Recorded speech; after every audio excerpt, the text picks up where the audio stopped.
Hi, this is Billie Beene with a World News Flash Update. Today's date, April 12, 2024, time about 11 a.m. in Texas. Episode 147, the things I'll be covering is the imminent confrontation between Israel and Iran and the U.S. military in the Middle East, and also an update on the rogue wave out of Antarctica. So let's get started. I'll begin by drawing a map of the Middle East. So we've got Syria, Iraq, coming down something like this, Jordan. We've got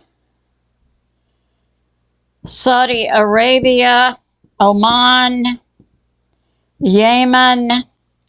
In this area, we've got Kuwait. We've got Qatar.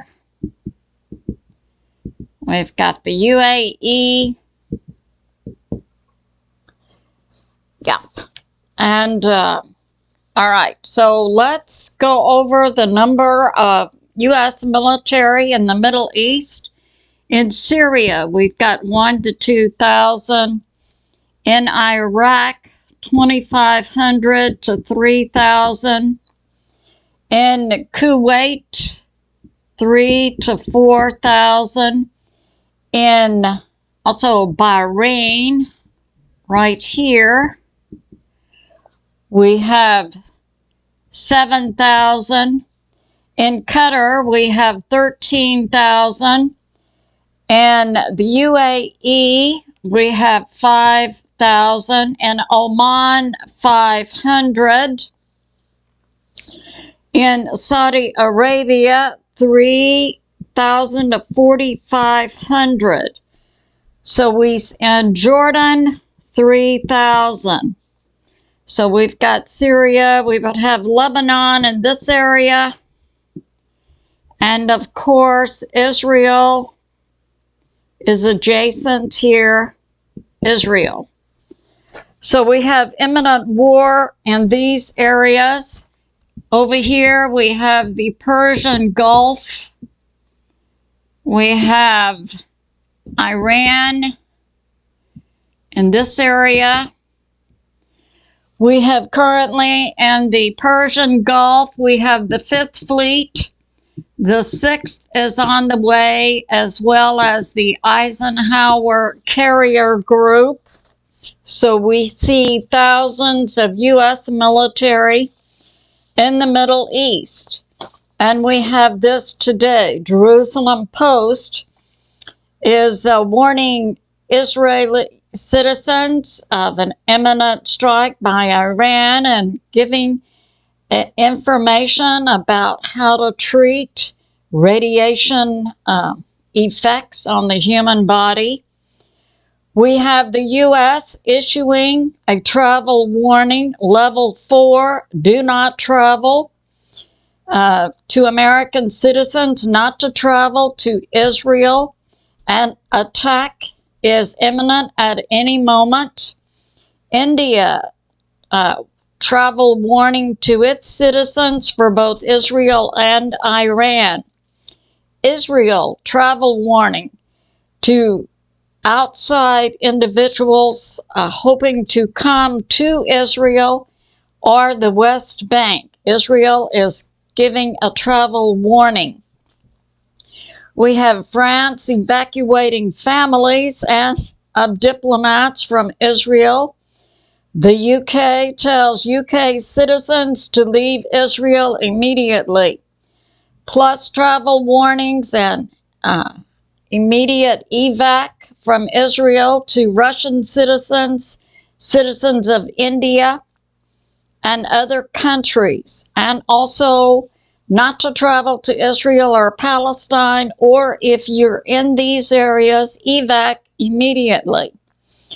Now we have information from Hal Turner's site that the U.S. military asked permission from Qatar and Kuwait to launch U.S. military attacks from Kuwait and Qatar on Iran.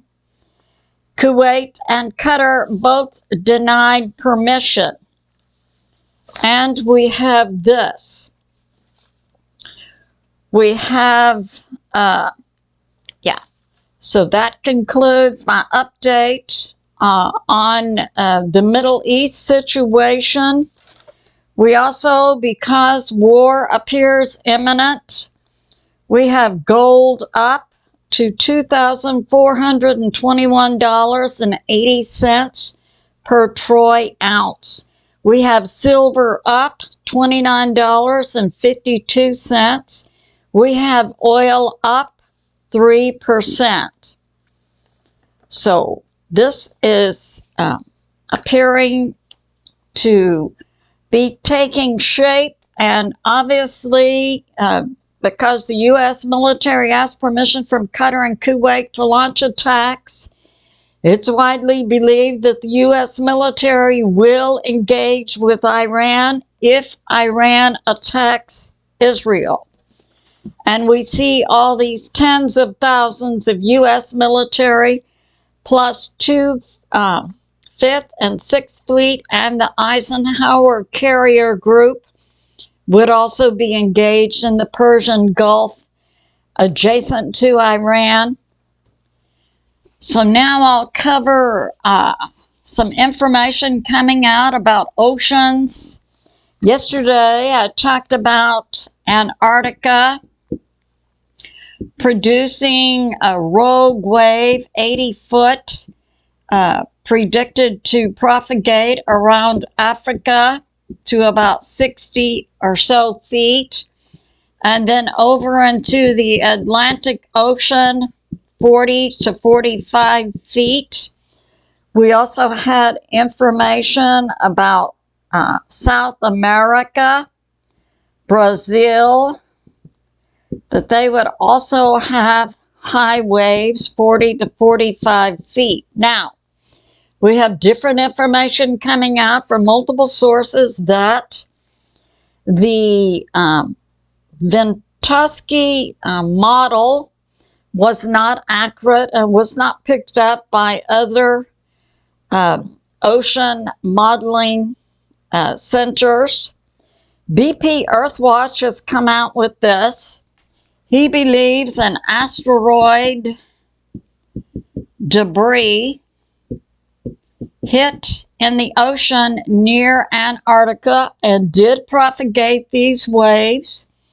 He believes that the modeling techniques used that predicted the high waves resulted in high waves not being generated, and then he believes the modeling data was removed from Ventusky and also other model ocean centers.